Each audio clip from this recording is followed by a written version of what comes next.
So this is what everybody really looks like when they take their mask off after guns, beer, and therapy.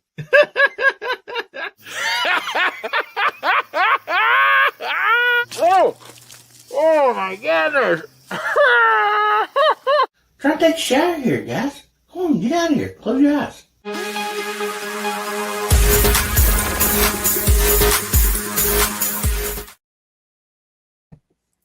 Howdy, Hillbilly Nation.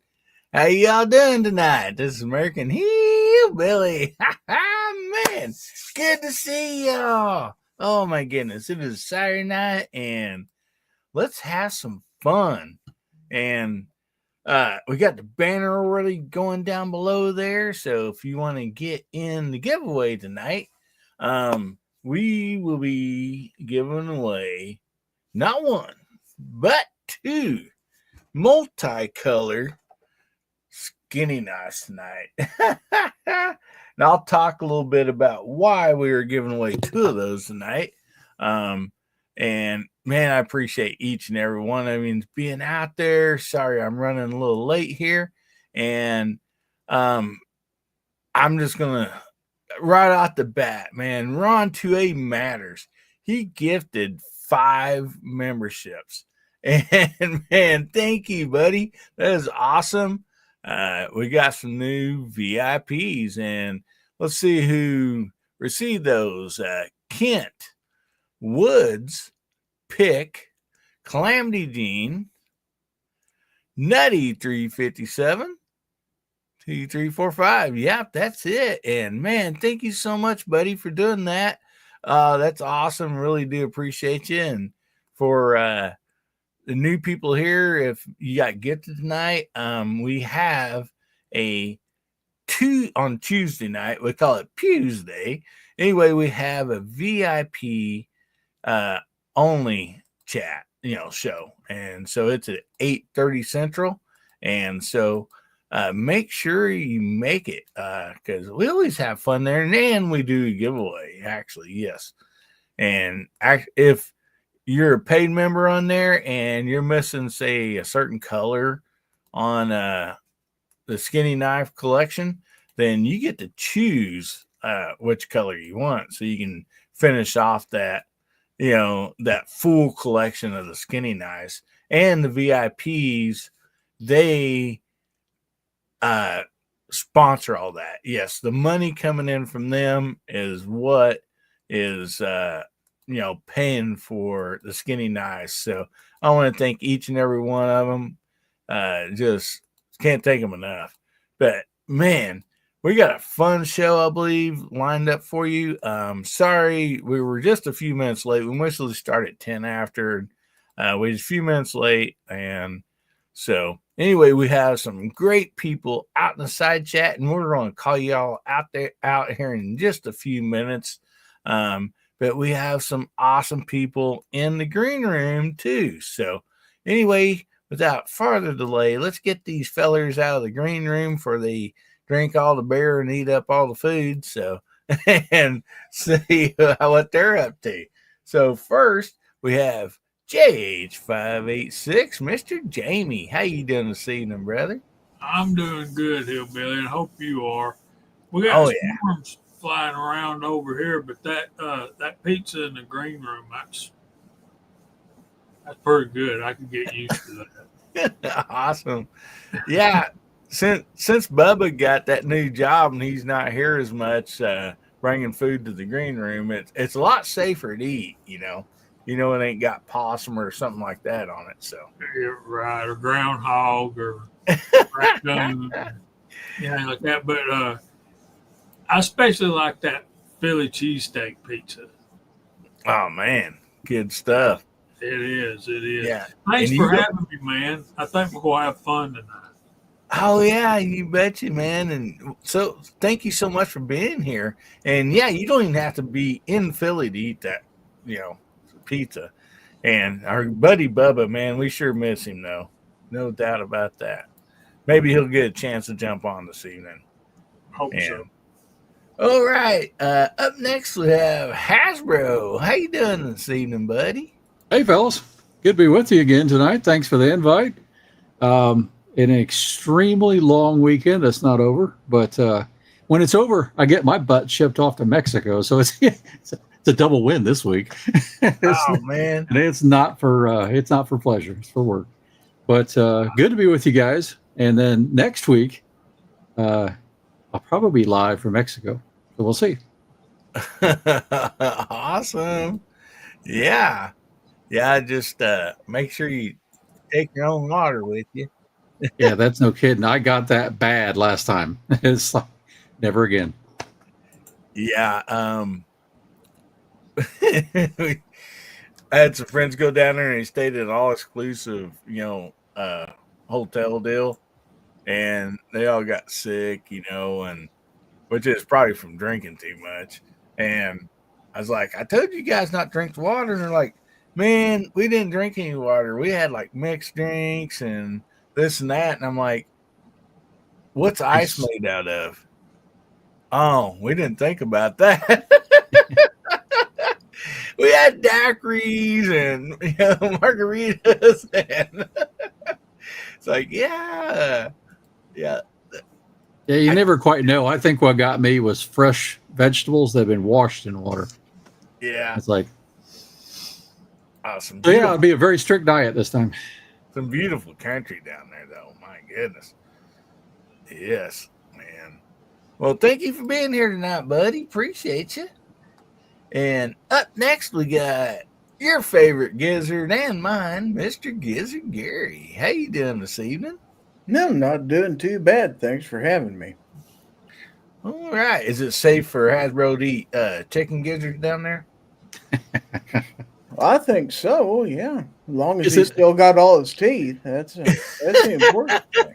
Is it ever safe to eat chicken gizzards? I'm not sure. That's usually fish bait for me. Oh, no. Gizzards is good food, man. That's catfish bait. That's a little chewy, but yeah, it's decent. Oh, yeah. My grandma and granny, man, they'd fry up them gizzards in a cast iron pan, and oh man, good stuff. just douse them with hot sauce, you'll be fine. That's about right. You betcha. Well, thanks for being here tonight, Gary. Appreciate you, buddy. You betcha. And up next, he is not on a tractor right now. He is back in his bunker, and we have Pat in the bunker. How you doing this evening, buddy? Probably to rob a line from the gentleman up there right in the middle. Probably better than I deserve. It's been a long day, but very, very productive. Got a lot of stuff done, knocked out of the road. Busy time, springtime. I can name off everything I've done today, but then the end of the show would come back around. So I'll just have to cut it at that. So anyway, thanks for having me on, Hillbilly. And yeah, we're going to have a good time tonight. We're going to have a good time. Oh, yeah. It's hard for us not to have a good time. You get this bunch of great people together on the panel and the side chat. How could a feller keep from having a good time? Right? Yeah. It's Hillbillies. Well, thanks for being here tonight, Pat. Appreciate you, buddy. And anyway, I think at one time he may have been on the moon, but he is on the ground in California. We got Mr. Moondog. How you doing, buddy? Evening, gentlemen. I could be better. I'm getting through some bug that I caught this morning. Woke up with a sore throat, so probably caught it from one of my kids at school, because schools are always a major vector. And I thought I made it past cold and flu season, but I guess I got one little bit before we hit into. So now that we're in the middle of hay fever season now too. Oh man, yeah, school's kind of like a petri dish of Indeed, all those fun things to catch. Man. Except you're the Petri. Yeah. Yeah. But I'm glad to be here tonight. Good to have you, brother, as always. And up next we have your favorite leather maker and mine, Mr. Mark Thomas. How you doing tonight, Mark? Outstanding. Thanks for having me. Awesome, man. Good to have you here. Yeah, doing good, doing real good. Had a great day today. Weather was fine. I got to take a nice motorcycle ride and hit a couple of gun shops and brought something home. So That's a good day. yeah, Yeah, I've that's actually good. I've actually been streaming every night since Thursday now. This weekend, I was on with Moondog and a few fellows on Thursday night, and Georgia Shooting Connection last night. You guys tonight. About need a break. well, glad to have you on here for sure, buddy. No Thank you doubt for having about me. that. Man, look at all people in the side chat out there, man. It's just rocking and rolling. Seen a few fresh faces out there, or names, I guess I should say. And I want to make sure you have a great welcome being here. Appreciate you being here tonight. And again, if you've not got your hashtag in, put in hashtag HBN128. It's scrolling across the bottom on the banner.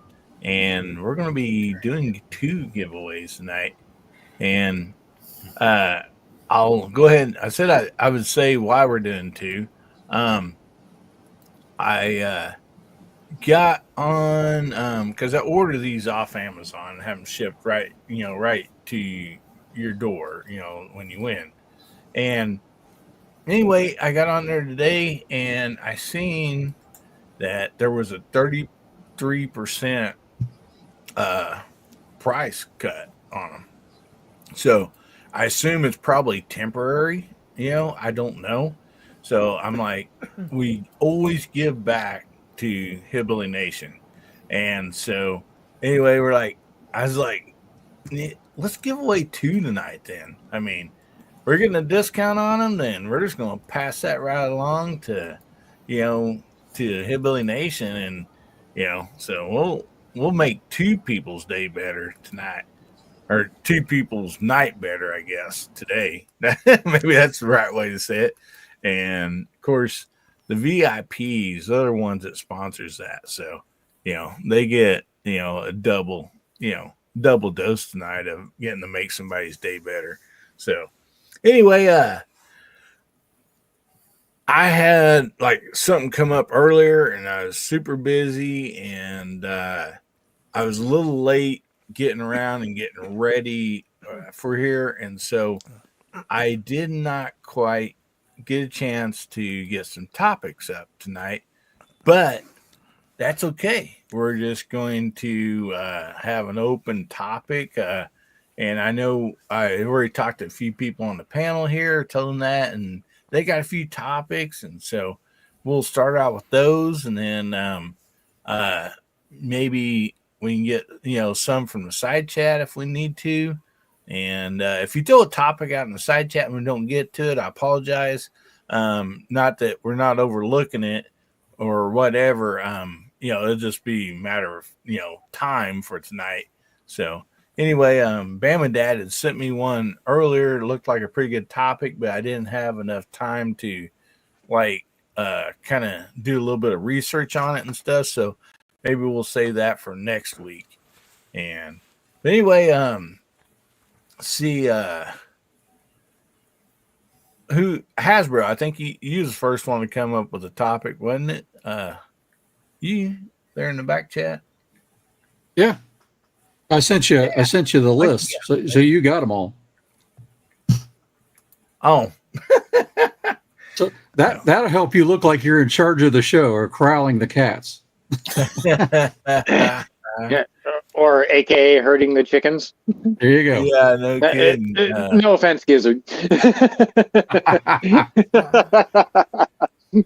So, yeah, that's another thing. Like when people a lot of times sends me text message or email while the show's going on, I'm most usually not paying attention to that. So a lot of times if you send one, I mostly don't see it till later on that night. So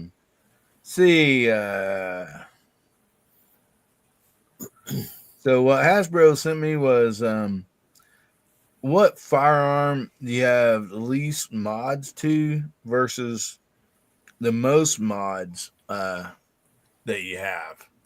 And so we'll just, I know like maybe some people might not, have any really hardly any modifications, so we'll just like anybody in the panel want to talk, just go right ahead. We'll take turns or whatever. So Jamie, you're first up. I know you, Tinker. It's right there, but I can't grab it and show it to you. Let's see. I got another one right back there. Y'all can see it. That's my coach gun. There's one right there. Anyway, the one I would say is most tinkered with is probably that one right there. It's a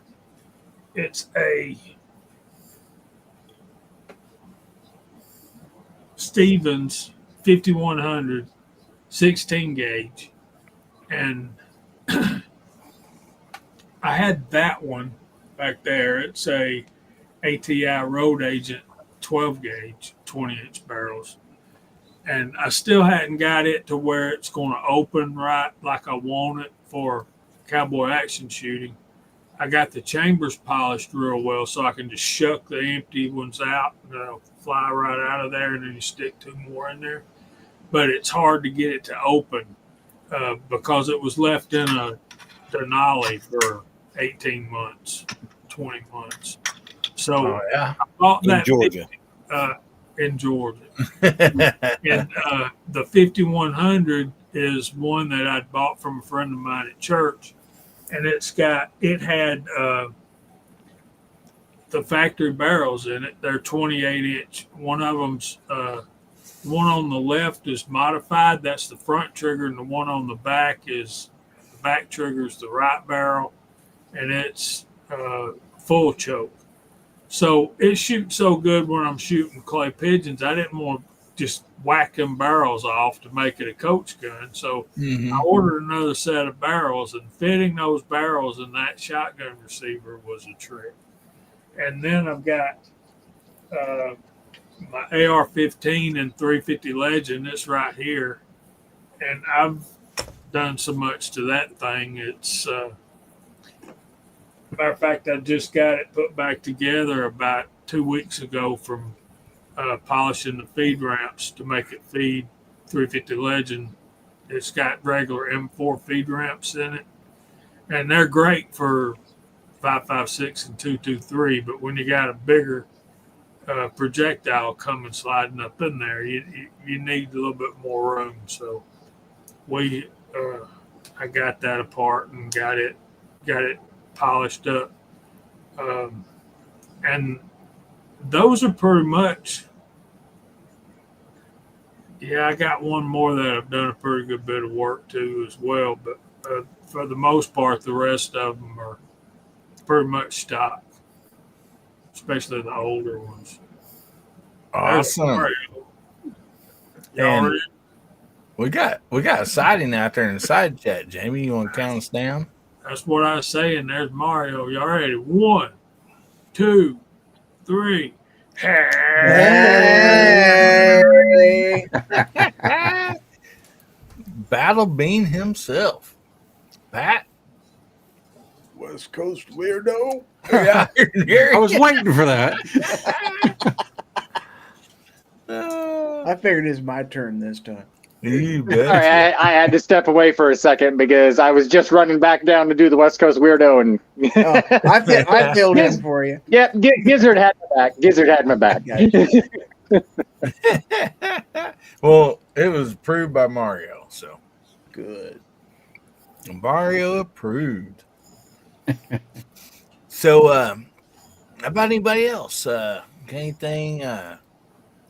I've modified a few. Like every gun almost that I have. The only thing I was trying to think through, what could I say is actually not modded? and that's a little Derringer side-by-side 410-45 Colt, because there's not much you can do, and it hurts so bad to shoot it, I don't shoot it, so I just put it back in the safe. Ruger 454 Casull, but I did change the grips because the standard wooden grips hurt. I mean, they hurt. But then I'd have to go shotgun. So I haven't modded any of my shotguns. They're more or less factory. The most modded is the CZ457 I show on my channel a lot. The only thing left is the receiver, the bolt handle, and most of the bolt. not all of the bolt. It's different extractor, different springs, different trigger, different barrel, different chassis. It's like everything's modded out. So I've got one other gun like that. That's a 6.5 Creedmoor Savage. The only thing left at Savage is the trigger and the action. But and the serial number. Yeah, well, yeah, I did not grind it. Yeah. Oh. But yeah, different focus. Alrighty. So how about anybody else? Well, I've modded a few. I mean, obviously, I help out Excess Sights with promotion, so I have a good number of my guns that have Excess Sights on them. So right there's a mod. None of my revolvers that I can think of have been modded though. Probably the most modded would be my TX22, because I got the competition conversion kit for that. So that's a new slide, new barrel, and of course optic got put on there too. So when you do that, it's practically a whole new gun. So and I can switch it back whenever I want to, so that's kind of nice. And that's kind of my fun baby. You know how we are with our 22s. It's kind of like your BB guns. That's what you shoot when you just want to go have some fun. And man, there's nothing more fun than taking a 22 pistol or 22 rifle. I mean, yeah. You betcha. That's my story. I'm sure others have different stories. And Gizzard knows which stock 22 pistol that I like. Oh, yeah, and it hasn't been touched. It's an antique. I ain't nothing up on that. It better not. That thing is the sweetest shooting 22 pistol I've ever shot. It's still got the battle scars it had when I bought it, and I'm not ever cleaning it up. It's just going to stay that way. Because it shoots great. It may not be the best thing in the world to look at, but boy, it shoots great. So. Mm-hmm. It's kind of like me. I ain't much to look at, but you know. I know, buddy. I feel it. Oh man. So about you, Pat? Well, it's kind of a battle between two. That tea sauce that I got here a little while ago, put a green dot on top of it, and I've got a light, and I swapped out the 17 round mags for 20 round mags, and custom a nice holster and everything to go with it. It's set up. It could use a little bit better trigger on it, and that's the next thing I'm going to mess with on it. But man, that's probably the most heavily modded pistol that I have so far right now, with more upgrades to come on it. And it's kind of a tie between my Type 53 Mosin Nagant. The wood stock on it was absolutely junk when I got it. Straight bolt handle. It wasn't a sniper or anything special. It's this carbine version. I swapped stock off of it. I put on a Monte Carlo stock. I put a bipod underneath of it, custom sling, drilled, tapped, and mounted a Rock Island Precision pick rail on top for a full scope on top of it. Cut, welded, and did a custom bent bolt handle myself. Machined it and everything, did the dimpling and everything underneath of it and all that nice stuff. And I didn't want a big bolt handle, so I made a short bolt handle where I could just take the palm of my hand, slap and roll it right back, because I don't like, when I'm hunting, I don't like huge things sticking off, getting snagged in brush and everything like that. Let's see, what else did I do to that thing? Yeah, I think that's about it as far as rifle wise goes.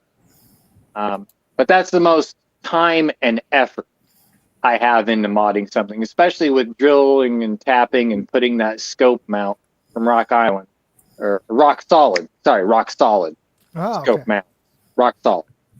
I know there's something else I did to that gun, but now I can't remember what I did to it. Oh, You didn't put the coffee warmer on it? No, I didn't put the coffee warmer on it. Oh yeah, the one mod I did to the Monte Carlo stock, I routered and I'll have to show it sometime because I finally got it done. I routered the Monte Carlo stock to put the bayonet, the folding bayonet, back on it, just to make it look like the if you're out of rounds and it's still squeaking, just flip it out and go up and stab it. So I had to bring back that folding bayonet with the Monte Carlo stock. It's totally redneck, but it looks good. So I don't know. That's probably my favorite one that I ever modded. My first rifle that I ever modded like that. So and did a custom trigger job on the inside, lighten up some springs and stuff like that. The trigger was absolute junk on it when I got it. Took all the creep out of it, tightened it all up, and now it's all the way down to a 4-pound pull instead of an 8.5 to a 9-pound. So yeah, it nice, sweet, smooth, and cleaned up the action and everything. You know, just polished the bolt and everything on it. Yeah, I love that gun. Love it. Awesome. Sounds cool. I've seen it actually, so yeah, it is a cool looking gun. You say it shoots really well too. Now. Yeah, it does. It does. 300 yards. That's the one thing about that gun, was the junk and everything else on it was junk, but it was not shot out. Everything was still tight and everything. Just had to smooth it and just finesse it a little bit. 300 yards, and I'm shooting right at an inch with it, with my hand loads. That's with my curtailed hand loads and everything on it. So yeah, great deer rifle in a classic Russian cartridge. That's awesome. And there's all kinds of cool shit. Excuse me. There's all kinds of cool stuff. Swear jar. And I don't. Sorry. Anyway, been a long day. Anyway, Levi out there says he's got a 22-year-old rifle, or 22 rifle, 96 years old. So I'm getting all my words mixed up. So I was going to say, let's shift over to the side chat for a second. It didn't come out right. So anyway,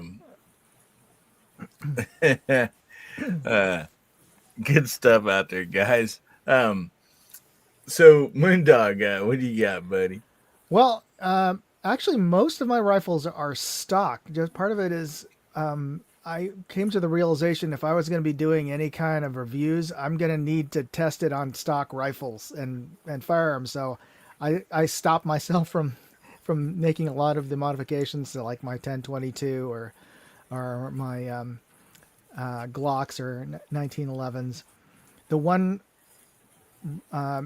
rifle that the one firearm I know I've definitely have modified, and that's pretty common to everybody, is my AR, just because it was my first AR that I ever bought, and so it's got mostly an arrow upper and barrel, but the bolt, I mean everything else is whatever was on sale at Optics Planet that 2 weeks that I was buying gear. So it's a hodgepodge of different parts and Timony trigger, one of those space age looking Harrow stocks at the end. So yeah, it's definitely a Franken gun, and and Anderson lower. So yeah, everything from mainline mid range kind of price stuff all the way to budget stuff, whatever was on sale. So I learned what works and what doesn't. So it was a good project gun. Awesome. Good stuff. No doubt about that. And man, Garage Guy 879, he gifted 5 memberships. Very good. Thank you so much, buddy. Really do Good on you, appreciate Garage that. Guy. And the people that got those were Michael Dunn, Krabby Turtle, Keith Gregory, Burr Paul Ridge, and Vanessa Kitty.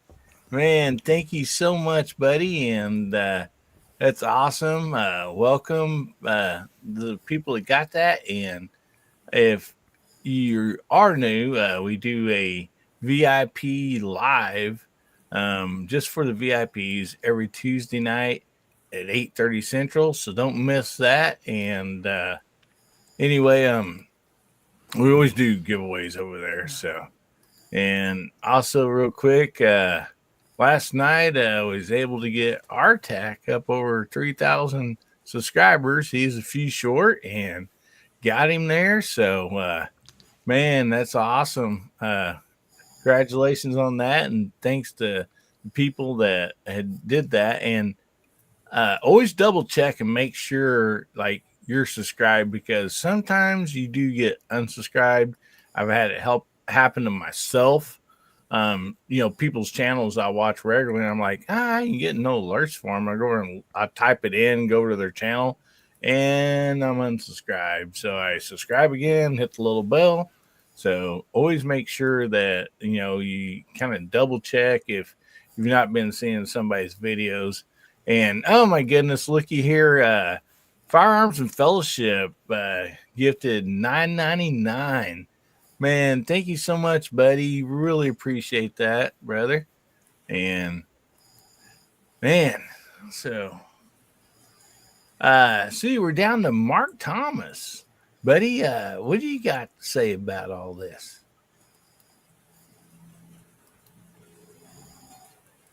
You fall asleep already, buddy? I hear a little bit of snoring in that. He had a long day. Well, Man, he's talking in the back chat. He's like, yeah, went and got a, firearm today on my motorcycle and stuff. And yeah, I thought he had something to say, and I think he does. But anyway, we'll skip over him, and maybe Or he'll we wake up here in a we can minute. toy with him. I believe I heard him say he was going to gift $1,000 to your channel. I'm pretty sure I heard that. Oh man. Oh man. Yeah. We'll let Mark rest there for a little bit. I mean, he is the most comfortable YouTuber out there, no doubt about it. Oh my goodness. So we got all these awesome people out there on the side chat, and let's call them out on the YouTubes. Jamie, would you like to do that tonight, buddy? Certainly. Certainly.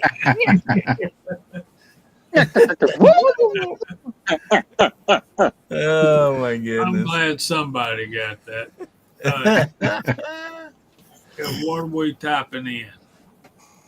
Oh, how about Wake Up Mark? That's too long. I can't spell that. How Wake about up. one of the Oh, most there he is. Oh, there he is. Well, Mark will come right back to you after Jamie shouts out the side chat. So, how about one of the most modified guns out there, AR-15. Y'all type in AR-15 and we'll call your name out on TV. How about that? all right. And of course, Moondog's first one out there, and he is on the panel and in the side chat, and they're gone. Hold on. Let me find my mouse. There it is. All right, Hasbro was next, and Gizzard Gary was after him. Both of those are on the panel and the side chat as well. Denny's Plant-Based Journey, Pat in a Bunker is on the panel as well. Garage Guy 879 is out there. Bama Dad's out there. Artak and Daughters. Fluffy 10mm Jeep Guy. Living in Southwest Virginia, 1965. Steve, welcome in, buddy. Randy K. Ozzy Osbourne. Run 2A Matters. Artak and Daughters. Dwayne 7834. Ronald Eastman. Pat in a Bunker again. Smokin' Joe. J Delta 22 NC. Tommy Boy. Yeah, that's something y'all should talk about, that High Point AR-15. Tommy knows how to touch my heart right there. Helping Man is out there. Rustic Rimfire 22. David Duff. Alaska One Andy. Fuku YT. Mr. Bob. Calamity Gene. And I think that gets us up to date. But Hasbro's typing in, there is now an AR-10 and 270 Winchester. Yes, sir. Awesome. Ron Wayne is reviewing that. And it's like, oh, I'm tempted.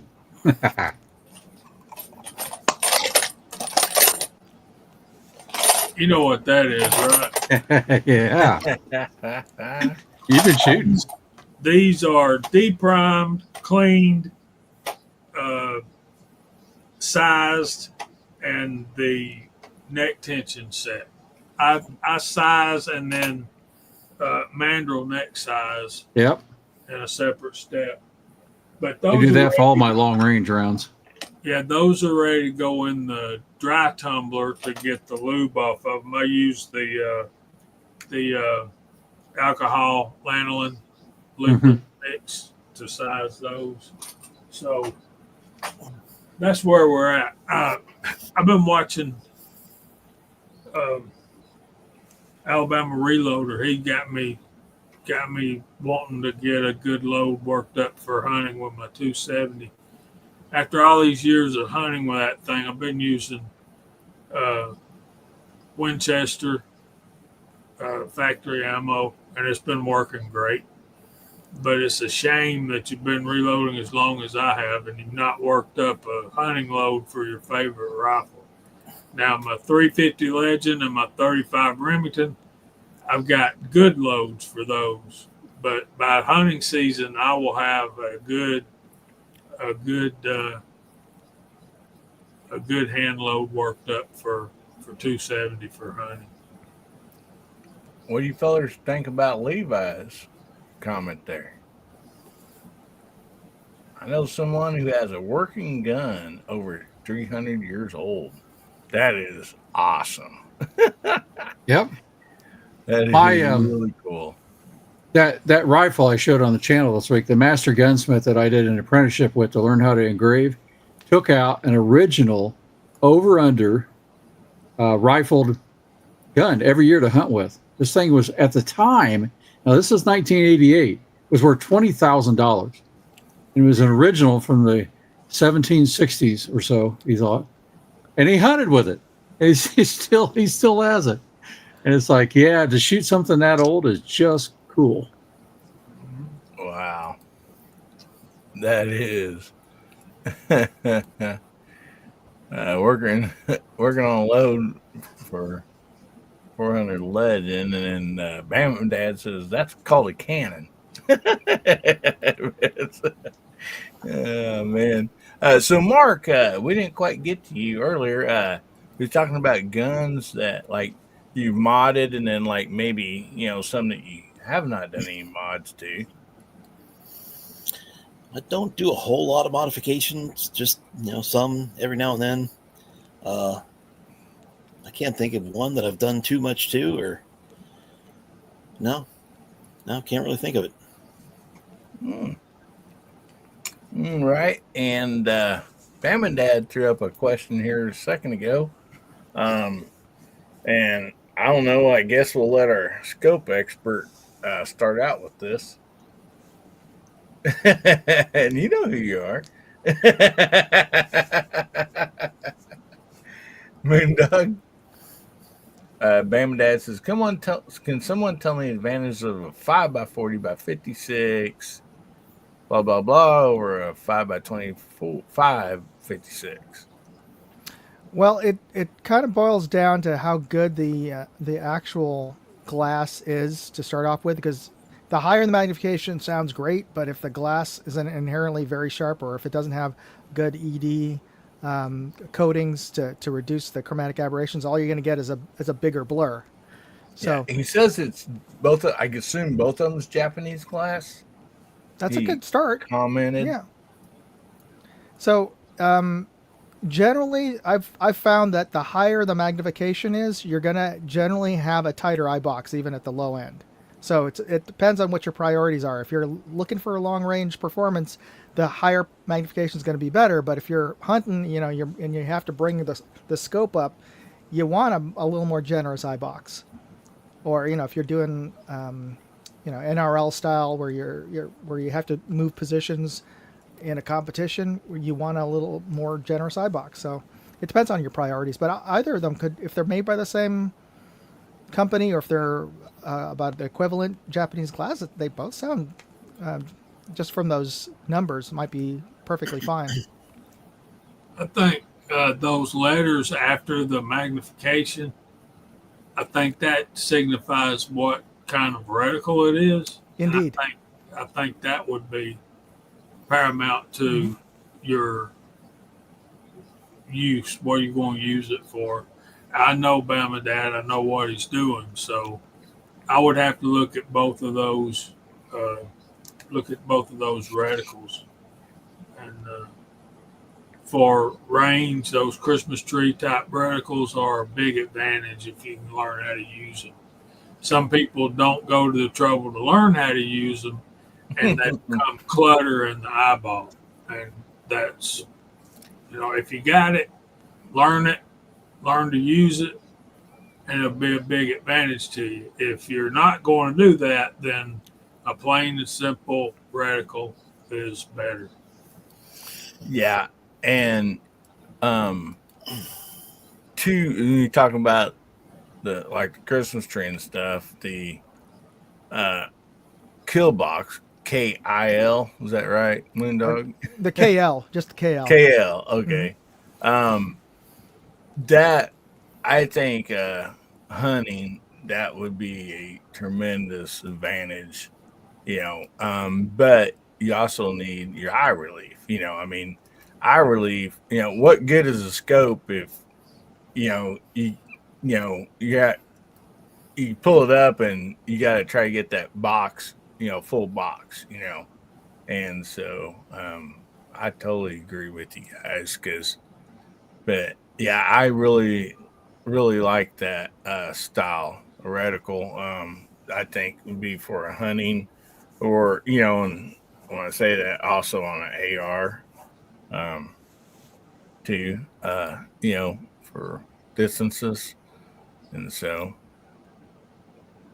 Pretty much everything I bought in the last 5 years of Christmas trees, I was buying MOAs. Now they're all MRADs. But that said, probably my favorite hunting scope, and actually even target, I competed with in F class for a while with a 3-18 by 40 loophole. And it's because it's second focal plane, but when you go to the center, the crosshairs are really fine. But the rifles you're shooting, like the 270 Winchester, I sort of joke with Jamie about, that Browning was so flat shooting. You had 200-yard shot. You didn't have to compensate. You didn't have to do anything. It's just really flat. And so a straight, simple reticle is really useful. And that's key. Something you said that a lot of people probably aren't going to catch is a really fine crosshair. It needs to be really fine For hunting, you're not going to be taking a lot of shots over 200 yards. That's just not really ethical. But if you're shooting targets at distance, the finer that crosshair is, or if it's even just a dot in the middle, it needs to be fine but very well visible. And one of the things they'll do is illuminate those reticles, and that helps if it's still fine enough. Then you got to adjust how bright it is and that kind of thing, and know where you're at. The problem is when you've got a fat reticle like that right at the crosshairs, you're covering up a lot of the target, and it matters. It really does. Well, yeah, and as much as Moondog, thank goodness, shows a lot of these scopes and reviews them. If you do like the illuminated reticle, you need to make sure that it's daylight bright. I mean, unless you're only going to be hunting, morning and evening or whatever. And there's been some of the illuminated reticles that I really like, and then some of them, like it's a little fuzzy and it covers up some of the stuff. And so, but when you have that and you can zoom in, always, the old saying is, aim small, miss small, and some of that really helps. Yeah, I want to make something really clear here. I'm still really ticked off at Moondog over here. He's just like Nibs. Man, that guy has cost me a lot of money in BB guns, and Moondog has cost me a lot of money in scopes. I keep watching his reviews, and son of a gun, I buy one. So I got to watch his reviews like this and just listen now. Well, I try to go for good value for money. Have you looked at that Telson yet? No, I have not. Well, don't look, because you'll have to buy one. Yeah. All right, I want a patch gift from Moondog. This was in there. Okay. Oh yeah. I had no idea. What are you trying to do to me, brother? Well, that's the closest I could do to get you a March scope. Well, I can put that on my window on the car, and people will think, Here's a guy's driving a 2014 Hyundai XL GT, but he's got a $3,500 rifle scope. That's probably about right. Not really, man. Not really. I'm still waiting for my Maven from him too, Jamie. So we're in the same boat together. This is the thing, though. It's kind of off topic, but I'll say it. I refuse to put anything gun related on my car. Any kind of stickers or anything like that. Don't do it. Don't. Yeah.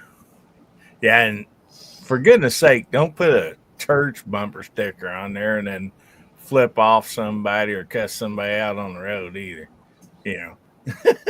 You speak from experience here, or what's the story? Have a little common sense and you go put bumper stickers on your vehicle. And I want to shout out Pat in the Bunker out there, man. He gifted 5 VIP memberships. Also, man, bless you guys. That's awesome, man. Let's see who received those. We got Bama Dad, MacMan. Man, MacMan, hadn't seen him in a while. Hopefully he'll start getting back on here. He's been so busy. We got Tony over at Lakeview Outdoors. We got Pleased Doge Cards. And we also have Jason Ewing. Thank you very much for that, Pat. And thank you. Welcome, everybody that got gifted that. Yeah. Make sure you make the Tuesday nights VIP chat. Yeah. That's why I was off screen for a little while, because I was trying to do that and it did not pop up on your screen. Oh yeah. Like nothing happened, and they took my money, but nothing popped up on your screen. And I was like, no, I'm nipping this in the bud right now. And they got back to me really quick. They refund really? they refunded my money right away. I just was text it, sent. 2 minutes later, they said refund. Everything was refunded. I did it again, and it finally went through that time.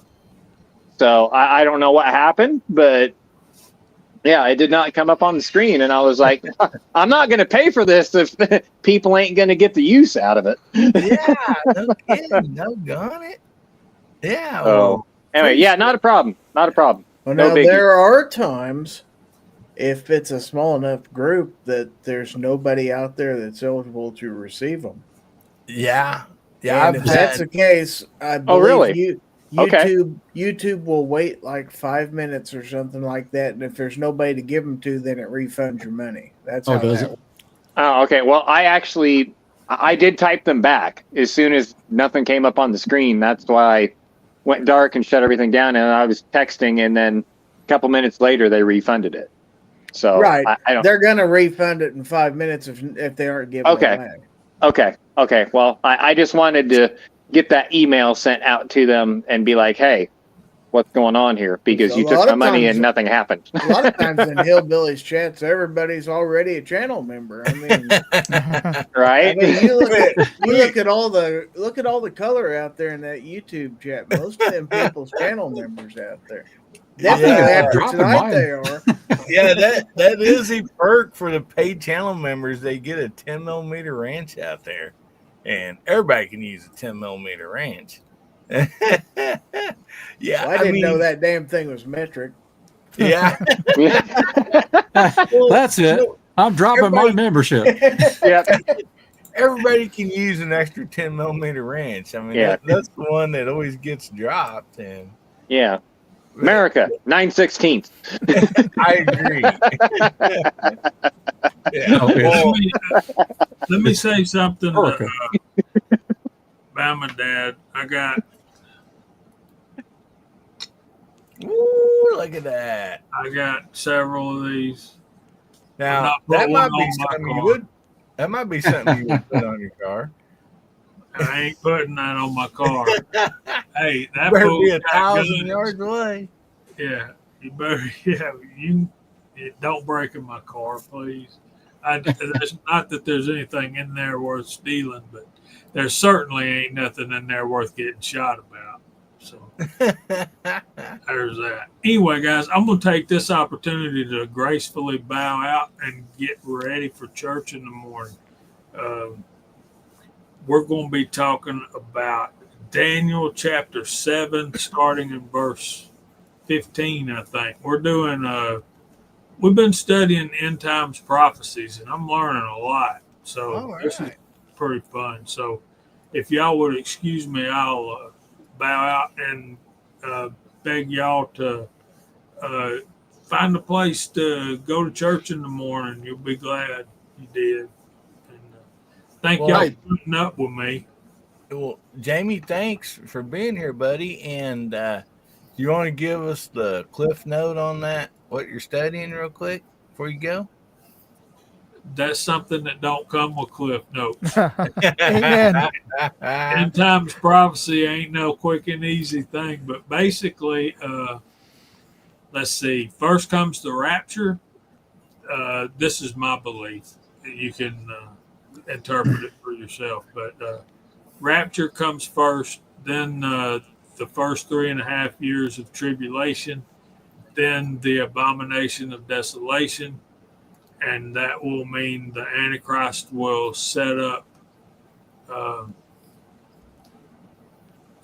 in the temple in Jerusalem. Then that will continue for another 3.5 years, and then that eastern sky is going to bust wide open, and Jesus is coming back.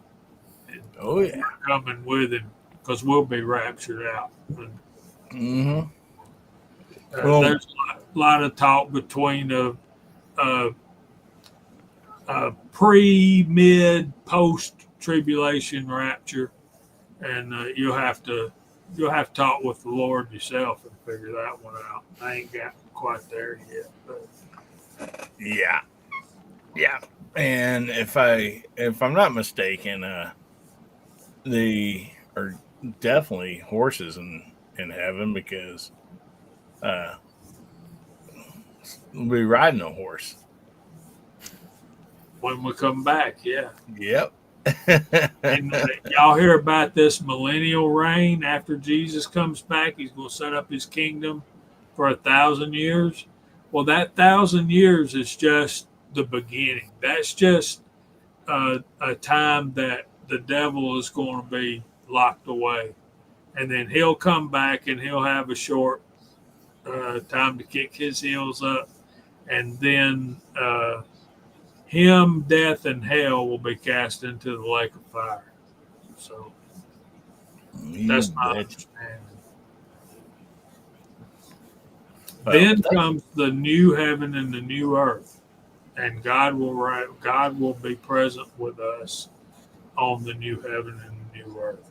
So that took a lot longer than you wanted to, and it's more information than you wanted to hear, I'm sure. Well, that's everybody's Sunday school lesson for tomorrow. I mean, that's great. Thank you for sharing that, buddy. Absolutely. I'll try to remember Thursday night firearms and fellowship. And yeah. That's true, Bama Dad. Good stuff. Anyway, y'all, thank y'all. I'll see you next week. God bless. All Jimmy. right, Jamie. Hi, Jamie. Yep. See you, buddy. Have a good one, brother. And make sure you go over and check out JH586. Great guy, great channel. And don't forget about the Georgia Shooting Connection every Friday night. That starts at 7 Central, 8 Eastern. So, anyway. And make sure you get those hashtags in because we'll be doing our hashtag HBN for Hillbilly Nation, hashtag HBN126. And we'll be doing 2 giveaways tonight. So we'll probably do that around the bottom of the hour sometime. So make sure you get your hashtags in there. Oh, my goodness. Hey, I'm going to go ahead and sneak off too before I fall asleep for good. Have a good night, everybody. Good to see you, Mark. All right, Mark. Good night. What you got coming up, buddy? Anything? Well, I probably should make a video or two of a couple of the recent acquisitions and should just get back to it anyway. So we'll see what comes up. Awesome. Thank you much. Well, thank you so much, buddy, for being here. We always appreciate you. And yeah, I'll have to say this. Mark is probably the longest running guest on this show. He was on there for the very first one. And yeah, always appreciate you, brother. Thanks. Mark, you ever wonder why you come back? Well, see, he conserves his energy when he's in here, though. That's Yeah. true. Good night, all. Good Good night, night, buddy. Good night, brother. Appreciate you. And yeah, guys, go and check out Mark Thomas. Always has great stuff on there. He has air gun stuff on there. Him and the son, he supports the son in that, and they do airsoft stuff, stuff at the gun range, and then he makes some really, really nice leather work. And speaking of leather work, we got somebody out there in the side chat, Ozzy Osbourne, that does some really nice leather work too. So anyway, always appreciate those craftsmen. I mean, that's just, I love craftsmanship, if it's wood, leather, whatever the case might be. And it's just an awesome skill to have. So, alrighty. When I'm looking at some of the stuff that Hasbro sent me,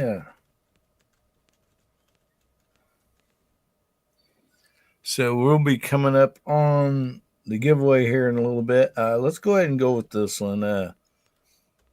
what firearm like makes you smile the most? Like when I say it could go either way. You're out there shooting it and you just really, really enjoy it.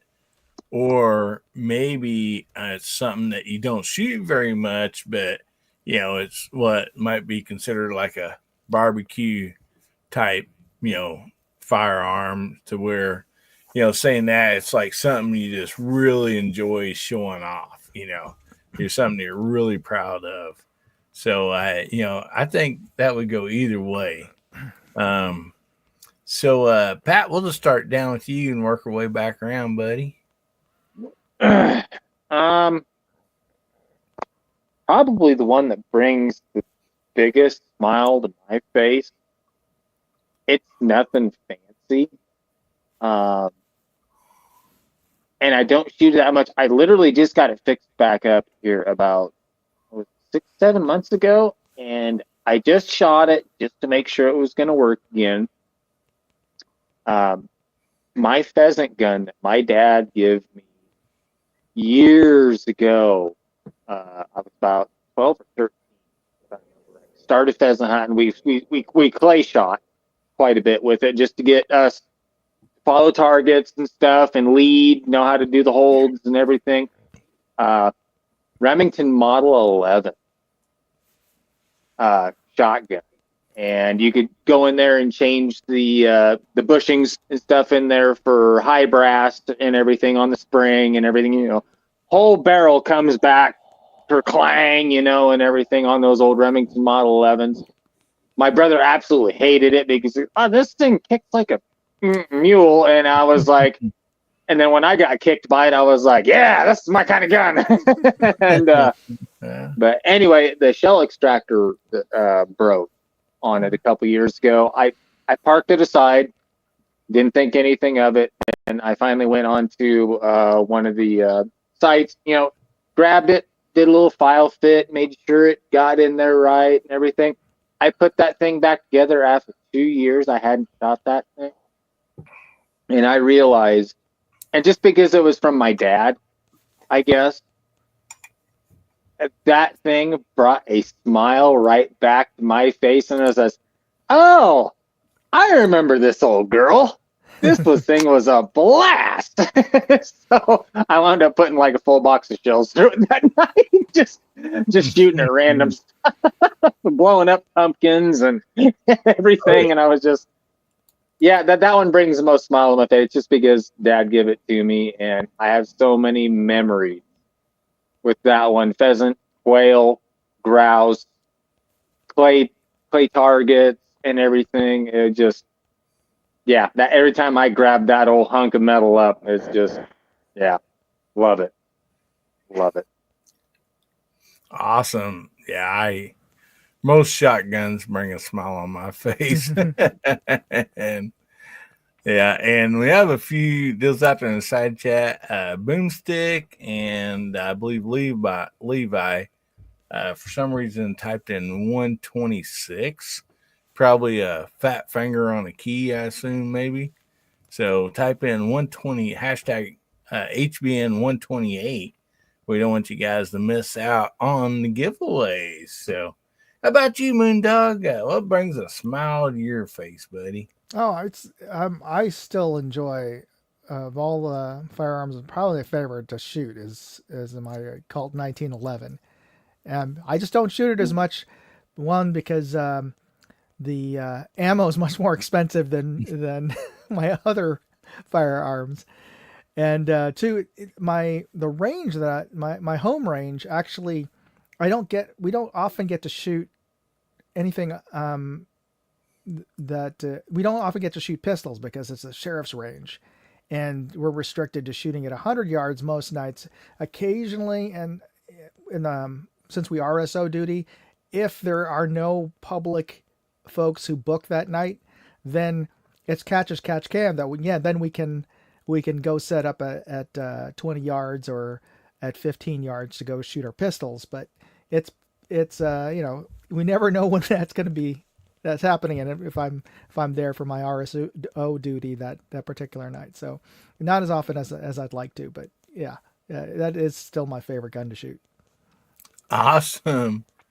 And we I guess we realized why, or I just realized why some people typed in 126 is because Russ Rimfire said, he said HBN 126 earlier. And I'm sure I did, buddy. I apologize.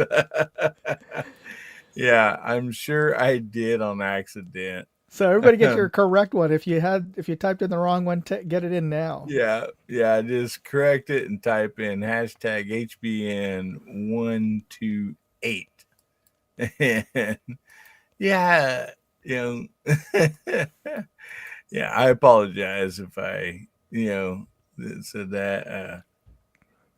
Good night, Firearms and Fellowship, buddy. Have a good evening. And we got TJ's fishing out there. Hey, buddy, how you doing? Yeah, no, man, we got so many awesome people out there. Look at all these people. My goodness. Yeah, there's no doubt I didn't say that. I mean, yeah, I mistaked a word a while ago that sounded bad too. And I didn't mean to. It's been a long day. So, how about you, Gary? What brings a smile on your face, buddy? Well, to start with, just about anything I go to the range with, as long as it's working properly, I always leave with a smile on my face. That's just kind of the nature of going out to shoot. Now, that being said, one of the most fun things to shoot, and I mentioned it earlier, is my 22 pistols. And Pat mentioned the old high standard Duramatic. And the reason that thing brings a smile to my face is that thing's older than I am, and I'm old. It was made in 1959, which makes it a year older than me. And I bought that thing. Of course, I bought it used at the gun shop. And didn't look like much. And I'm going to be lucky if this thing will cycle. So I took it to the indoor range and I fired some shots. But not only did it cycle, I was looking at my target and it's like, oh my gosh, this thing's hitting where I aim every time. And it's like, that just tickled the heck out of me that something that old was built with such craftsmanship that it's withstood the test of time. And there's a lot more fancy, newer stuff out there, but they don't make them any better or more accurate than they did 65 years ago, 66. So, and that just kind of, is kind of a tie to my past, tie to America's past and stuff like that. They made good stuff in the old days too, and it still works now. Mm-hmm. No doubt about that. I hate to chirp in, but Gizzard, that was the runner-up on my gun list right there. It was your high standard. Well, what tickled me is the first time I took it to Thunder on the Prairie, and Pat shot it, and he was just in love with it.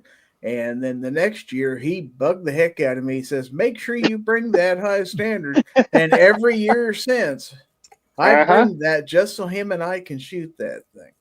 Yeah. Well, I love that pistol.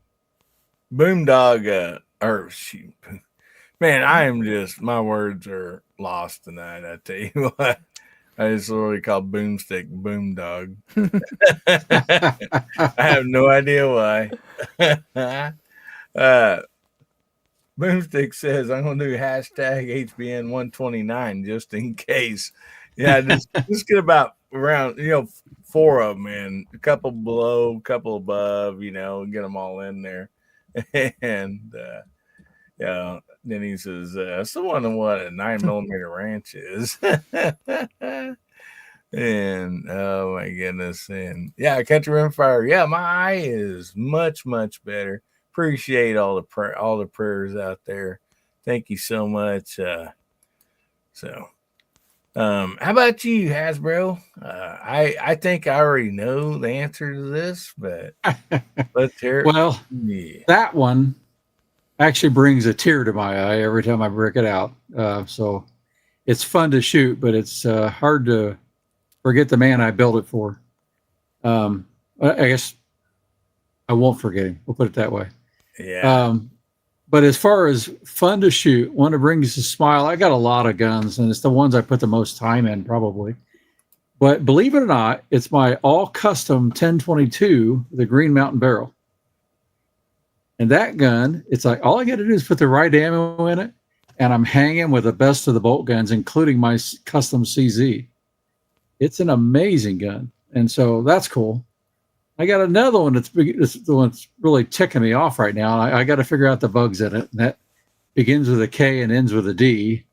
And I don't believe it's the components, but I'll figure that one out. But my 1022 custom one is just, you shoot it, you just can't believe how good a semi-auto can be. It's amazing. Oh yeah. Yeah, I mean, you get a semi automatic, running with bolt guns. I think that's just awesome. It really is. Because anytime you got moving parts and moving lead and all that, there's always a chance of, something, not being 100%, and so, yeah, that's cool. Well, my frustrating one is having, it's got an issue with the bolt coming back and kind of almost sticking and hanging up. And when it comes forward, it shaves lead off the bullet. Ooh. Because it's not coming into the feed ramp at the right angle and the right time. And so it just throws huge groups, and it's an expensive gun right now. I got to figure that one out, but I'll get it.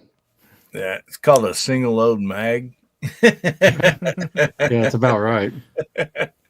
Yeah, Chad had trouble with one of his guns, and it wasn't shooting right. And they happened to be out at the gun range, and Justin was sitting there watching him shoot, and he goes, "Dude, that's shaving lead every time that it's leaving lead down there in the bottom of the chamber." And so he bought I guess it's a mag block, basically. You can put it in there, that way you can single load it. And that thing started shooting accurate as can be. And yeah. Well, this one is probably a bit more than what we're going to talk about, but on the Ruger receiver, right? It's like a U channel on either end of it. And what I'm really confident is the chassis that I bought, an expensive chassis, is squeezing that receiver and binding it up. And you wouldn't think you could squeeze a receiver, but it goes in really tight and binds it up. Now I either got to mill the chassis out or send it back. But I got to go to Mexico, so that'll happen later. Yeah. So, what's the favorite caliber down there in Mexico? Yeah, that's a good one. None of them are legal, but they all have them. Yeah. Well, I believe Gary has a pistol that's favorite caliber of Mexico, it seems like. And I think because they can't have anything that the military uses. Is that correct?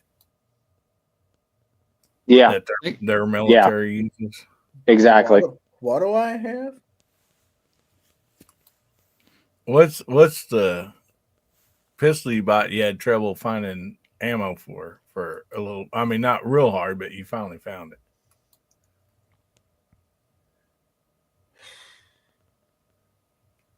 Like within the last year. That was the 30 Super Carry, but yeah. I don't believe they even have that in Mexico. You're thinking of 38 Super. Oh, okay. I was thinking okay, yeah. I'm sorry. Yeah.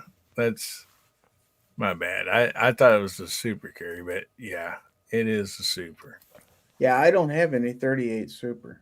It'd be cool though. Yeah. Yeah. And then Tommy Boy had it out there. He's like, 38 Super?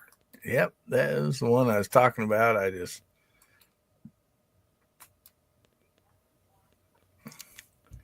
with everything going on. I mean, like, my mouth and brain ain't jiving tonight.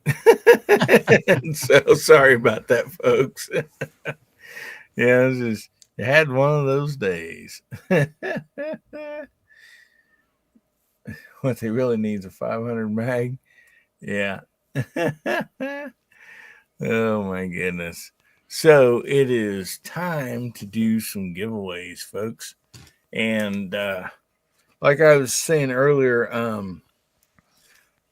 I had looked and the skinny knife is actually discounted for some reason. I assume it's probably temporary, maybe, but it is discounted 33%. And so we're like, we love to give back to Hillbilly Nation. The money that comes in through our VIPs, our members, it all goes straight to giveaways. So, like, hey, the VIPs can afford to give 2 of these away tonight. So, anyway, we have the multicolor knife. And I mean, even the blade is multicolor. It's pretty slick looking. I'm not going to lie. I mean, I like all of the colors. They're all they're all the same knife. But yeah, I'm a sucker for shiny, flashy things, and yeah, I really like it. Of course, you got your pocket clip on there. You got a hole to put a lanyard on there, and you have, most people call this a glass breaker, but we were informed from Two Live Moo that this is also an icebreaker for your mixed drinks. So, I mean, it's just an all around great knife. Great to open up your mail with, your boxes and all that stuff. And it is sharp. Don't take it for granted, because it does have an edge on it. No doubt about that. So anyway, let's go ahead and get this pulled up here. And yes, it is hashtag, I'm gonna try to say this right, HBN128. Yeah, Bama's dad says could be a skull crusher. I assume so. And Tick crusher. yeah, we got some 126s out there tonight. I think, is there a full moon outside or something? I don't know. But just do like, Boomstick did. Just start about 125 and go all the way to like 130. That way, you'll for sure have it in there. Yep, the bases will be covered by then. Yeah. So let's pull up the giveaway tool and we'll see for sure what it is going to be collecting tonight. And it says it's going to collect comments from HBN, hashtag HBN128. So next full moon's May 12th. Well, we're a little early on that. I mean, we like to get ahead of everything. So well, it's a hillbilly moon tonight then. Yeah, no doubt. Yeah, I mean, sometimes you see a lot of moons on a Saturday night. Most usually out a car window, though.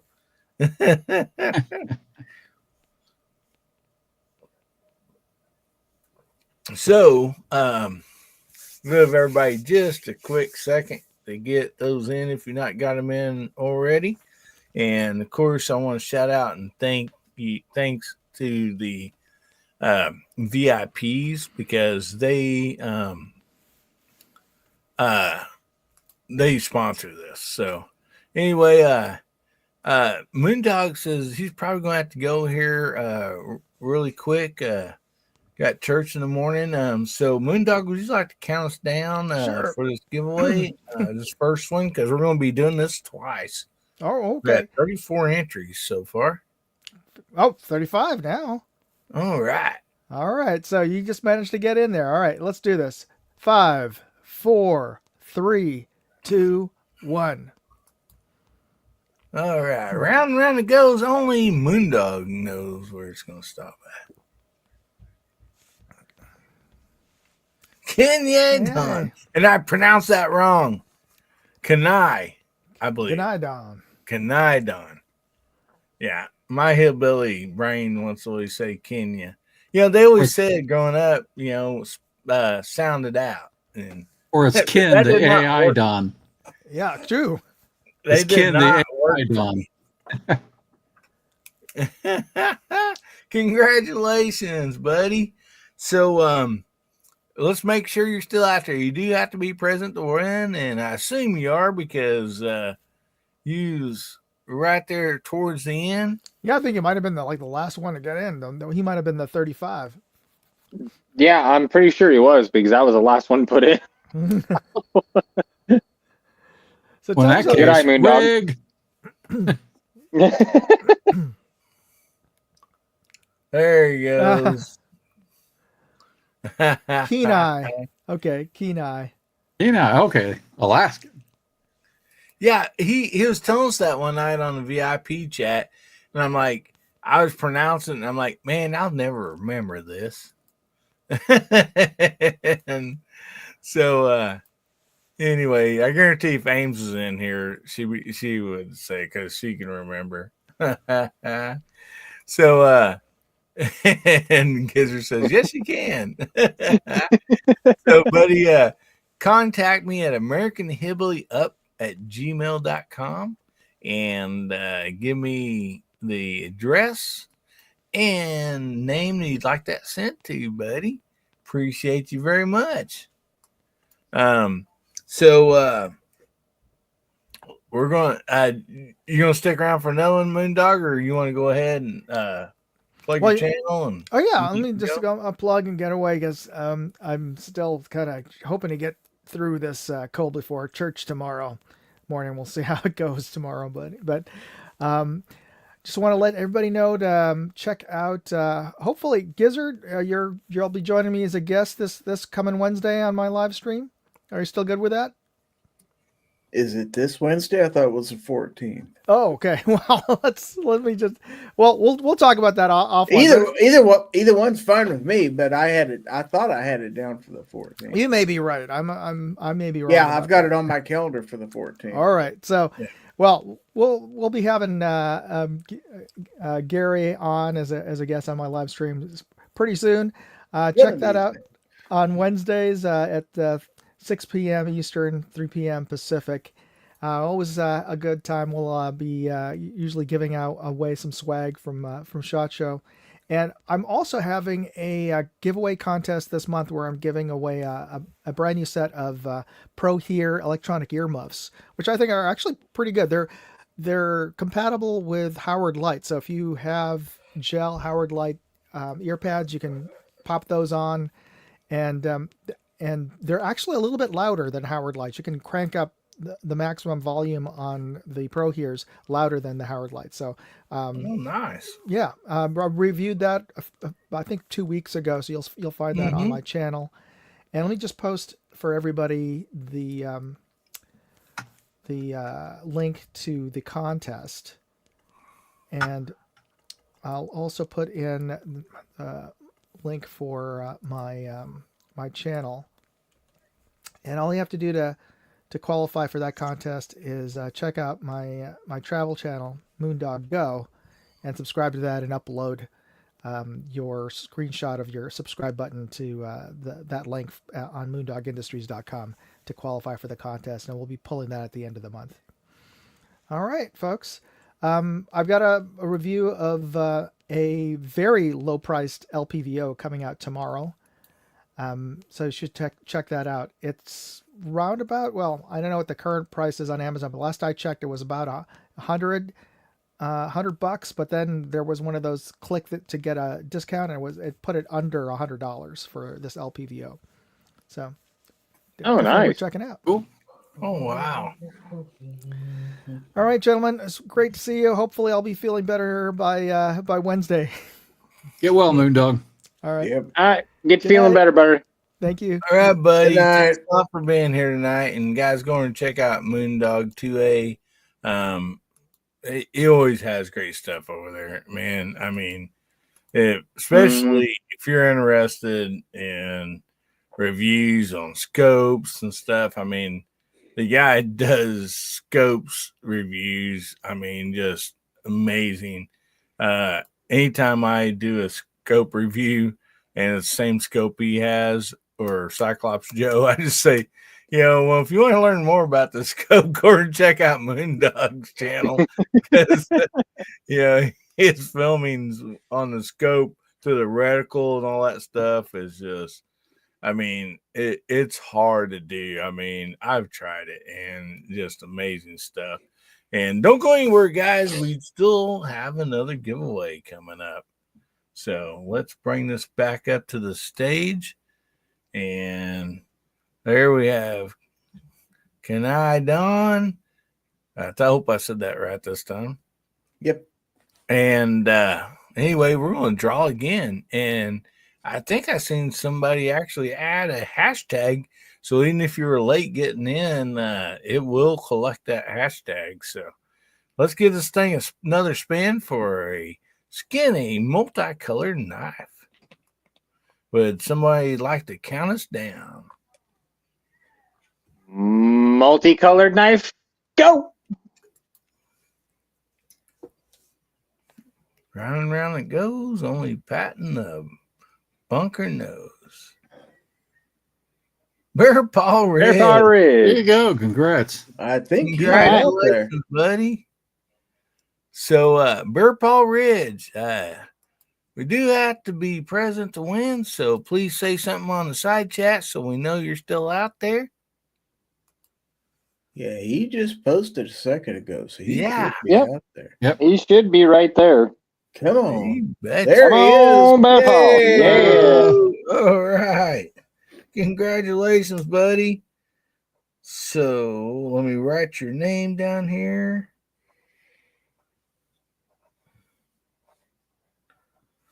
And anyway, Bear Paw, down in the banner below is my email address. It is AmericanHillbillyUp@gmail.com. So be sure and send me an email with the name and address that you want that sent to, and I'll get her sent right out. So congratulations, buddy. So we'll take this off the screen here. Good night, Ronald.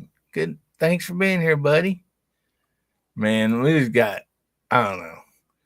I'm going to have to argue with everybody else that, like, I believe I have the best side chat and the best VIPs.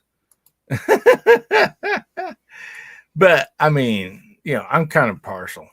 So, and I just appreciate them so much. They're, Well, I can't disagree with you because a lot of them are my VIPs. Yes. And speaking of VIPs, let's throw their name up here. And if I don't have your name on here, I apologize. You're probably like a newer paid member, and I will get that put on there. And so, yeah, we have a list here of all the paid members. And hopefully it's up to date. I may have to add a person or two. But anyway, appreciate them so much. And so anyway, we'll probably wrap this thing up here in a minute. But does anybody have like a really quick, fun topic that we can do? Yeah.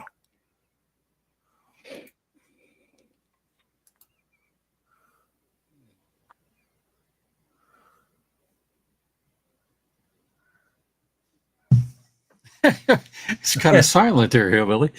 Yeah. Rusty Rimfire says, okay, who do I got to pay to get one of them multi-skinny knives? Well, buddy, you can become a channel member too. And on there, when you're a paid member, you get your choice of all four of the colors. You get to choose. We let you choose which color you want. And you get an extra stream every week, so you get a second chance every week to win. Yeah. Yep. It's like double mint gum. You get double the deal. Yeah, because there's a super secret chat that only the channel members get to go to each week. Yep. Yeah. And then people like Pat and, oh my goodness, see who all was there, as Cut. See, Ron 2A Matters, Garage Guy, and Pat, when they gifted memberships like that, they and somebody wins that they gifted, because we get it, I get, keep it all written down right here. And so one of the people that gifted wins that was a gifted member, not only does that person win, but whoever gifted them, they get their choice of any color. And so yeah, subscribe to my channel. Yeah. It's more than just subscribe. You Yeah. actually join the channel. Yeah. Yeah, there is I believe $2.99 a month that you can cancel at any time to be a member, VIP. And so that we have an extra chat for everybody that's on there on Tuesday nights. And so, but anyway, right here, Smoking Joe had a fun, quick deal here. What's your favorite car? And so, Pat, we'll start with you. And well, since we're getting close to the top of the hour, we'll only choose one. Favorite car that we've owned, or favorite car, period? I don't know. He says, "What's your favorite car?" Take it any which way you want. My most favorite car that I had, it doubled up. My favorite car to ride in when I was a kid, small block 400, TH 400 transmission, heat, air. It was decked out, 1976 Caprice Classic, 2-door, and it had the whole vinyl top on it. It was with the fender skirts and everything. I know people, it's this, oh, well, that's just an old demo car. Man, that thing floated like Cadillac and had the most comfy seats in it. And then when my mom and dad quit driving it, it got parked. We turned around, and that was my very first race car. Gutted it, put a cage in it and everything. I thought I was going to demo it at first, but I was like, no, I can't put this old car through it. We had that car for 3 seasons, won a championship with it, got I don't know how many wins. I'd have to go back and look with that old car. And I had more enjoyment riding in it and racing in it when I was a kid. And man, my favorite car of all time right there. It worked great for both. So, well, Pat, what are you wanting to? What you got coming up too while we're going through here? And real quick, before you start there, Ron 2A Matters threw out his channel link out there. You guys going to check out Ron 2A Matters. Check out his channel. And anybody on the side chat, if you got something you want to plug, please throw it out there. And so, yeah, Pat, what you got coming up? Got my weekly video coming out Sunday. I know I've been kind of all over the place with different days and everything, but gonna post it tomorrow. I think all the I'll do a little spoiler. I think all the wheel gun guys will like it, and it's one that really hasn't been featured on my channel yet, so busting out a new gun on that. And hopefully, if everything works out okay, hopefully we'll be getting another Sunday Fun Day with William out there tomorrow. So getting the kids involved and trying to get them shooting more and everything. They shoot with me anyway, but trying to get a little bit more of it on video. They're kind of getting used to dad doing all this stuff and everything. So they're getting in the groove more. We're having more and more fun with it as it goes. So anyway, that's what I got going on. Thanks, Hillbilly, for having me on, and thanks to the side chat out there. Man, I've had a blast tonight. I needed this after a really long day. I really did. Just to sit back, relax, and hang out with y'all. It's been a blast. Thank you. Yeah, me too. If I can just get my words straightened out here. And thanks for being on here. Everybody go check out Pat in the Bunker. And sometimes he's in the bunker. Sometimes he's on a tractor. You might find him on a three-wheeler or a tree. You never know where Pat's going to be. And never know. Boomstick says he has a tire he wants to plug. So. I've got a kit for that. Yeah, and I've seen a lot of really nice cars out in the side chat, no doubt about that. And oh yes, don't forget Gary's new channel, Boomer Listens. Fun channel. I've been going and checking it out and listen. It's a lot of fun. Gary, before we get to you, everybody do not go anywhere. We're just going to bring you up a quick commercial and we'll be right back. I am gravely disappointed. Once again, you have made me unleash my dogs of war. Howdy, everybody. How y'all doing? There has been too much violence, too much pain. But I have an honorable compromise. Just come join us. Saturday nights, 11 p.m. Pacific, 1 a.m. Sunday metric. Just join us, and there will be an end to the horror. Just join us. All right. Well, if you're up a little bit later, make sure you check out DM Foss Saturday night mouse party. I mean, always fun over there.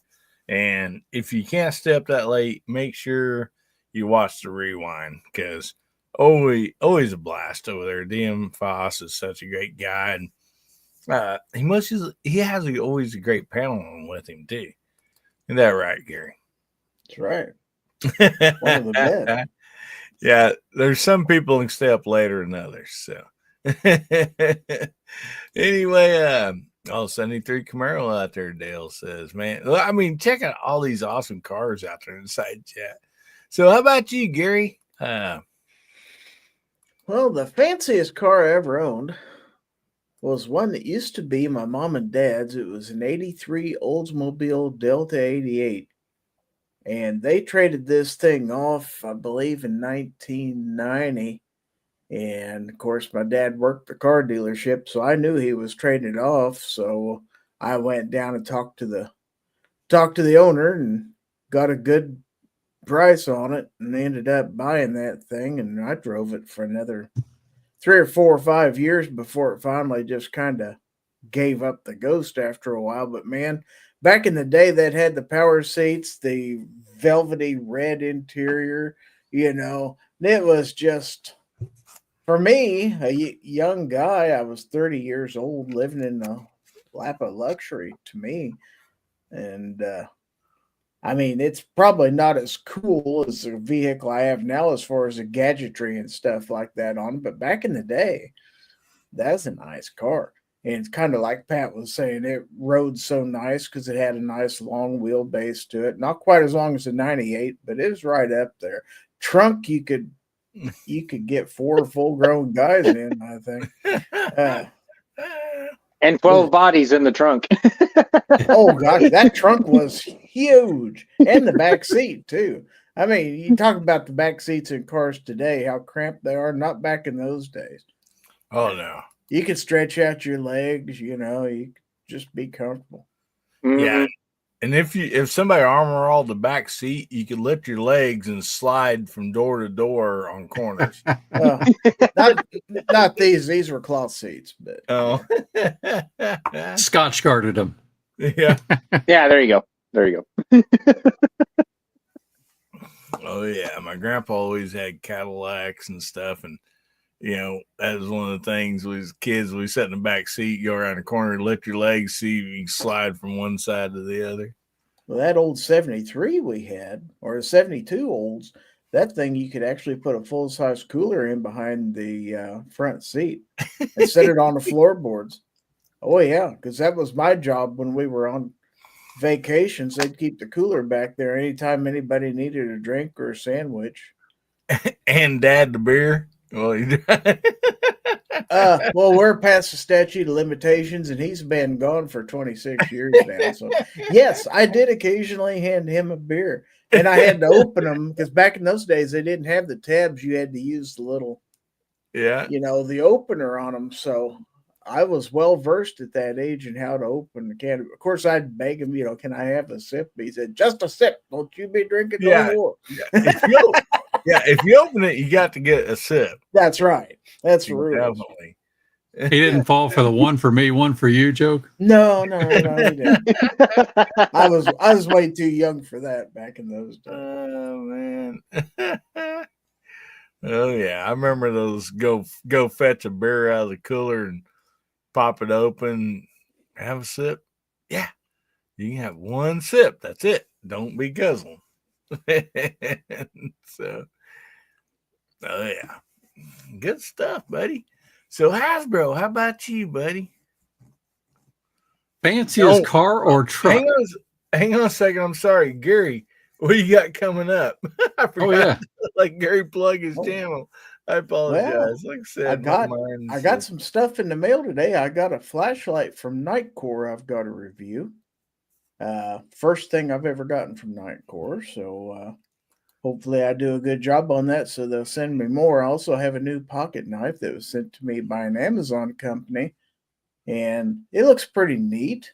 So also the normal stuff, my Foul Territory live stream every Monday at 9:00 p.m. And for my channel members, we do a live stream every Wednesday right after Ron Wayne's, and that's at 8:30 p.m. Central. We give away a knife each week. So that, I already put a link out there for my Boomer Listens channel. So that's what I got going on. Thanks for having me.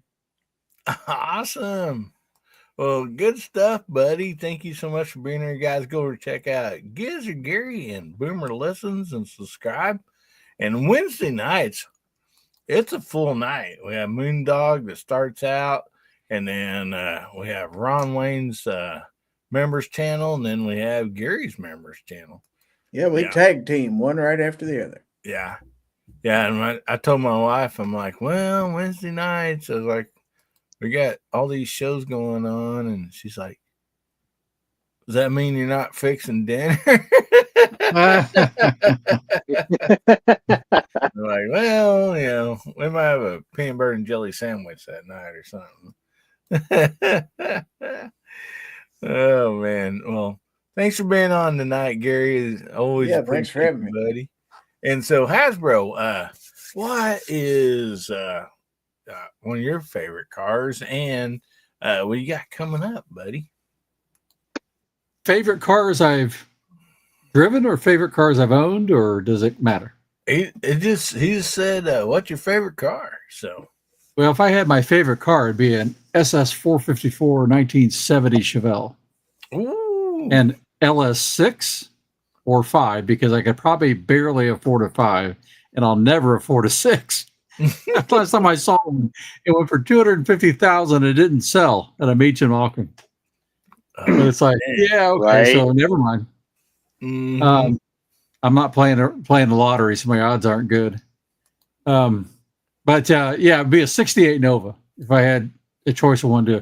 Because growing up in high school, I had a buddy, and I helped him work on his car in shop class we had. But his whole family were drag racers. And so they helped him not do the typical high school thing where you had a terrible body but a big motor. His car was perfect. And then it had a 396 bored out to 403, and and then we had the big crane cams and everything else in it. And Torquer 2 manifold, if you know how high rise that was. I can a lot of date stamps here. But and then he ended up putting a 411 rear end in it. When he did that, I got a picture of him in our high school yearbook of picking up the front end and carrying it all the way across the parking lot and setting it down. Oh, wow. Nice. So that to me, I would like to have that car and recreate it. Now the 68, that was the smaller body Nova, right? Yes. Yeah, but it had Yeah. it sort of course, still had round headlights and all, but it's just a Yeah. little bit different front end. It wasn't a pointed nose. Yeah. It's a 65, 66 is kind of thing, Yeah. you know. It was a little bit more in lines of like a Chevelle type body style instead of going to the secondary. Yeah. It was a little shorter, a little lighter than a Chevelle. Yeah. So for drag racing, it was awesome. Yeah. One of the kids I went to school with actually is my cousin. He had a black one, you know, of course, raked with the big tires and all that, hood scoop. But it's all black, and on each door it had the Playboy bunny. Well, this one was all black, but he had the low profile snorkel hood scoop on it, so it just looked right. It wasn't real big and ugly, and he had on the side of the hood scoop the name of the car. It was Black Magic. I always thought that was cool. Yeah. That was cool. Nice. Oh yeah, that's it.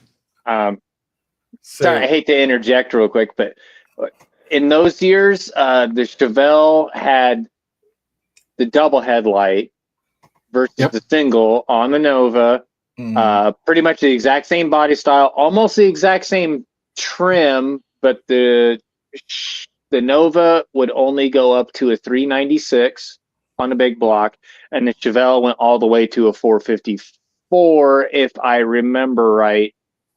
The Nova, or you could get the small block 400, and the small block 400 actually had more horsepower than the 396. Yeah. Now you also have to remember along in those years too, not only they had the 396, they had the 402 also. And you remember the one thing about the 396 that they finally fixed, but not soon enough, it had what they call the pink rods. It had weak rods, and you had to change them. If you were rodding it, you could throw a rod and trash your engine. So, but it was a great engine, fantastic engine. Just you had to change the rods. Yeah, you had to get the pink sheet rods. Yep. Yeah, the centered. I believe what it was called. Pink sheet rods. Yep. I knew you guys would know that. I seen earlier out there somebody threw out a 72 Monte Carlo. Now, out in my garage on the engine stand, I actually have numbers matching 72 Monte Carlo 402 big block. Ooh, nice. It come out of the 72 Monte Carlo. That's how, I mean, I know exactly, you know, what it was out of factory. And so, yeah, that'll go in something one of these days. I'll tell you guys a real quick story. I probably told this before, but when I married my wife, I married into a racing family. And they started racing in the early 50s, 60s, and 70s in NASCAR. And what was then, it became the Busch Series, right? But that was the main series then. And then they flipped where Winston Cup became the main.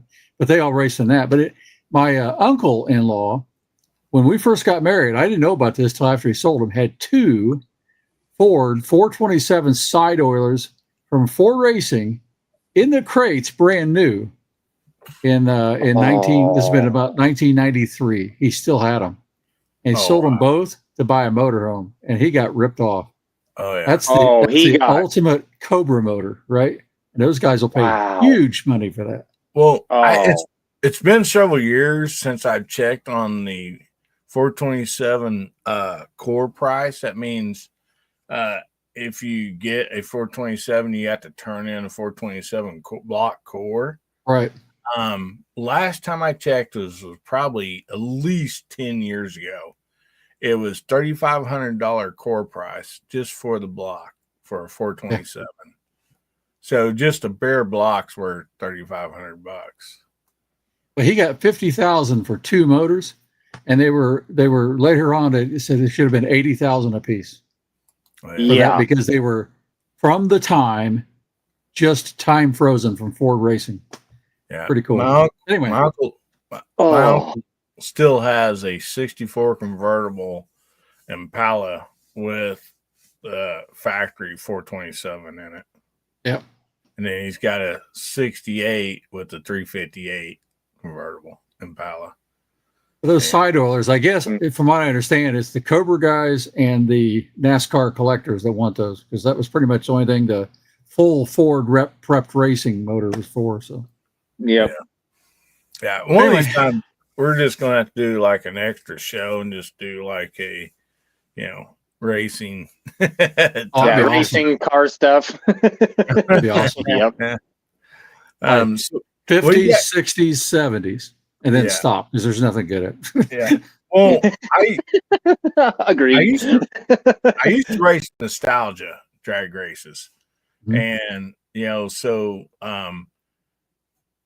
there was like specs that had to be door slammers, full interior, the whole 9 yards, actually street legal. But the nostalgia races went from 57 to 73. That was that's the years you had to have to be in the nostalgia drag races. There you go. And, which I assume 57, that's when, they actually came out with fuel injection. They had it years before, but, it come out a little bit more on. And it's hard for people to believe that, you could find a 57 Chevy with factory fuel injection on it. The factory fuelies. Oh, man. Mm-hmm. So, Hasbro, what you got coming up, buddy? Well, I'm going to try to get some stuff that I can at least make a couple of videos in the next few weeks while I have to go practice my Espanol. So I'll be traveling a little bit, but try to at least have one or two coming out here in the next few weeks. Can't do what I really wanted to do because the weather's been so bad, but we'll have something. But I should be live from Mexico next week. So we'll see how that goes. Right. Hopefully this actually works, but who knows? Well, is it so Monday's Cinco de Mayo? So you just heading to the border Monday and you're just going to stay down there the whole time? No, I'm flying on Hangover Tuesday. So, oh man, I'm not flying Northwest. If you guys remember that. Yeah. So we do have a VIP chat coming up on Tuesday. So we'll have to call it the Cinco de Mayo hangover chat or something.